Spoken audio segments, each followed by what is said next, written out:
এমন একটা কিছুর খুব কাছাকাছি আছি আমরা। খেলোয়াড়দের মনোভাব এমনই, আর যদি এমনটা চলতেই থাকে আমাদের আর কিছু করার থাকবে না। চ্যাম্পিয়ন্স লিগে নিজেদের প্রথম ম্যাচে ইন্টার মিলানের বিপক্ষে মাঠে নামার আগে সংবাদ সম্মেলনে এমন কথাই বলেছিলেন ম্যানচেস্টার সিটির স্প্যানিশ মিডফিল্ডার রদ্রি।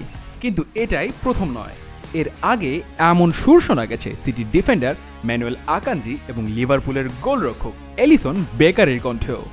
কিন্তু কেন হঠাৎ এমন খেপে গেলেন প্রিমিয়ার লিগের ফুটবলাররা? কেন ধর্মঘটের আভাস পাওয়া যাচ্ছে তাদের কণ্ঠে? কেন খেপেছেন রদ্রিরা? Premier league, FA cup, league কাপের মতো নিয়মিত ঘরোয়া প্রতিযোগিতাগুলো তো আছেই, এর সাথে চলতি মৌসুম থেকে ইউএফএ চ্যাম্পিয়ন্স লিগ শুরু হয়েছে নতুন মডেলে। এই মডেলে যেমন দলগুলোর ম্যাচের সংখ্যা বেড়েছে, তেমনি বেড়েছে ম্যাচগুলোর গুরুত্ব। শুধু তাই নয়, আগামী জুন জুলাইয়ে নতুন মডেলে অনুষ্ঠিত হতে যাচ্ছে ফিফা ক্লাব বিশ্বকাপও। এর সাথে আন্তর্জাতিক বিরতিতে দেশের জার্সিতে খেলা ম্যাচগুলোকেও বিবেচনায় নিলে যে কোনো নিয়মিত খেলোয়াড়কে প্রতি মৌসুমে খেলতে হবে প্রায় ৭০ থেকে ৭৫টি ম্যাচ। খেলোয়াড়দের আপত্তিটা সেখানেই। নিজের ছোট্ট মন্তব্যেই ফুটবলের দুই নিয়ন্ত্রক সংস্থা ইউএফা আর ফিফার প্রতি নিজের ক্ষোভটা উগরে দিয়েছেন রদ্রি। একের পর এক প্রতিযোগিতার অনেক ম্যাচ খেলা বাদেও মৌসুমের শুরু এবং শেষে প্রীতি ম্যাচের মোড়কে বেশ কিছু টুর্নামেন্ট খেলতে হয় দলগুলোকে। এত ভ্রমণও খেলোয়াড়দের ক্লান্তির অন্যতম উৎস। এই ক্লান্তির প্রভাব পড়ে পারফরম্যান্সে। এই কারণেই এখন প্রতিক্রিয়া দেখাতে শুরু করেছেন খেলোয়াড়েরা। ইংল্যান্ডের পেশাদার ফুটবলারদের সংগঠন এবং ফরাসি খেলোয়াড়দের সংগঠন জুন মাসে ফিফার বিরুদ্ধে আইনি লড়াইয়ে নেমেছিলেন। তবে সিআইইএস ফুটবল অবজারভেটরির সাম্প্রতিক এক গবেষণায় দেখা গেছে এক যুগ আগে বেশিরভাগ ক্লাব গড়ে প্রতি মৌসুমে যে পরিমাণ ম্যাচ খেলত, এখন তার চেয়ে খুব বেশি ম্যাচ খেলে না। 2012 থেকে 2024-এর মধ্যে মৌসুম প্রতিটা ক্লাবকে 40টার মতো ম্যাচ খেলতে হতো। ষাটোর্ধ্ব ম্যাচ খেলতে হতো মাত্র 5% ক্লাবকে। এই 12 বছরে 40টা লিগের 18,000 থেকে 21,000 পেশাদার ফুটবলারের তথ্য বিশ্লেষণ করে দেখা যায় প্রতি মৌসুমে একজন খেলোয়াড়কে খেলতে হয় 22.7টা ম্যাচ। এই সংখ্যাটা বেশিরভাগ ক্লাবের ক্ষেত্রে এখনও এমনই। তবে বড় বড় ক্লাবের নিয়মিত খেলোয়াড়দের উপরই চাপটা বেশি পড়ে। রদ্রি বা এলিসনদের মতো খেলোয়াড়দের 3টা ঘরোয়া, মহাদেশীয় ও বৈশ্বিক প্রতিযোগিতার বাইরেও অংশ নিতে হয় Nations league, euro, Copa America, বিশ্বকাপের মতো আন্তর্জাতিক আসরে। ধর্মঘটটা কেমন হতে পারে? ধর্মঘটটা আপাত দৃষ্টিতে খেলোয়াড়দের জন্য সর্বশেষ অস্ত্র, যেটা প্রয়োগ করা হবে এর আগের সব প্রক্রিয়া এবং আলোচনা ব্যর্থ হলে। যদি সত্যি ধর্মঘট হয়, সেক্ষেত্রে পুরো ব্যাপারটা পরিচালিত হবে পিএফএ বা ফিফপ্রোর মাধ্যমে।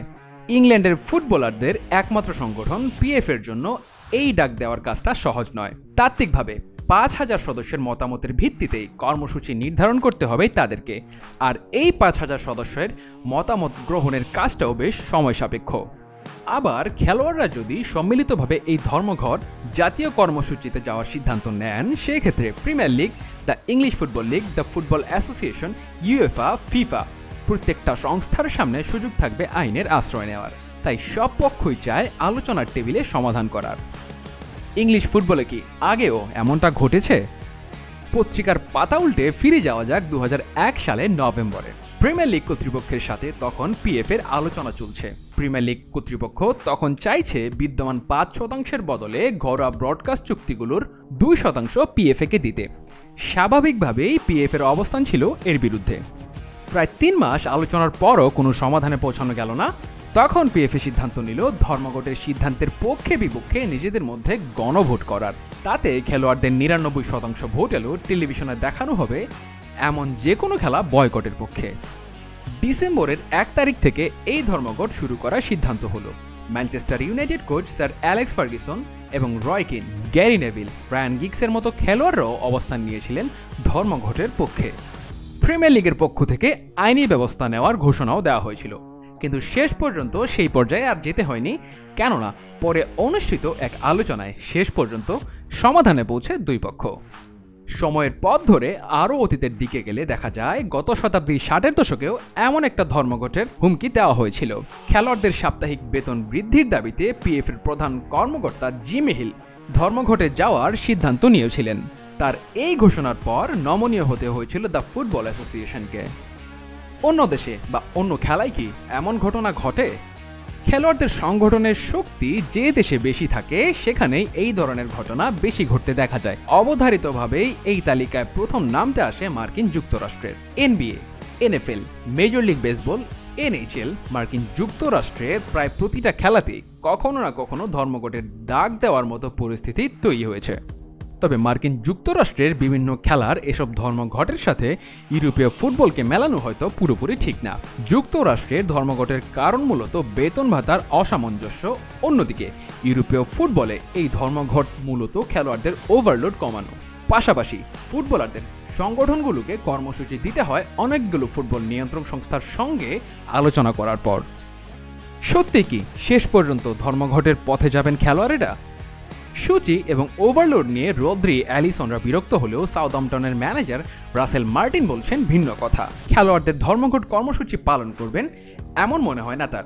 চলতি মৌসুমে চ্যাম্পিয়নশিপ থেকে প্রিমিয়ার লিগে উঠে এসেছে তার দল। এর সাথে এফএ কাপ আর লিগ কাপের ম্যাচ খেলতেও আপত্তি নেই তার।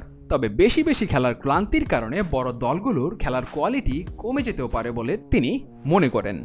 আইনজীবী রস মিডোসও মনে করেন ধর্মঘটের ব্যাপারটা আলোচনায় এলেও পিএফএ শেষ পর্যন্ত চাইবে আলোচনার টেবিলেই সমস্যার সমাধান করতে। তবে ইংল্যান্ড এবং ম্যান সিটির সাবেক গোলরক্ষক জো হার্ট মনে করেন রদ্রি এবং এলিসন বলে ফেলেছেন তাদের মনের কথাটাই।